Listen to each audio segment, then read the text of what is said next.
Brothers and sisters, happy Friday.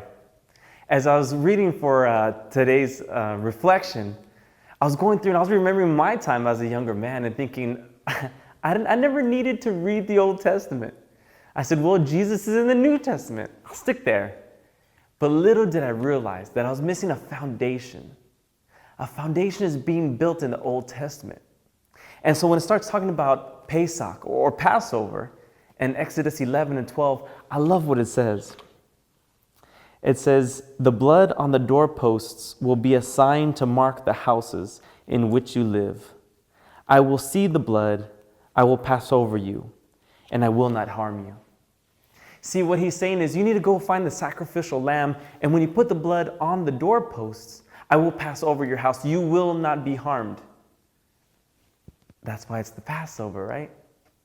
But little did I know all those years that Passover is preparing us for a completion of the Passover. Because when we get to the New Testament, what happens? We have a new Passover. You have Jesus Christ, who becomes the Passover lamb. He becomes the sacrificial lamb, to which he says, don't just put the blood on the doorposts. Be bathed in the blood, because that is what frees you. Instead of being an enslaved Hebrew, you become a free Christian.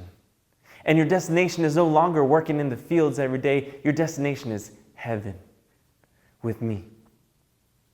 And as we go through that, you get to see the beauty of that transition from the old Passover to the new Passover that's complete. Because Jesus didn't come to just abolish the law. He came to fulfill it. And he does that with the Old Testament. He fulfills it. And so even when we transition to the gospel today, Jesus is saying, I am the Lord of the Sabbath. Well, where do we go on the Sabbath?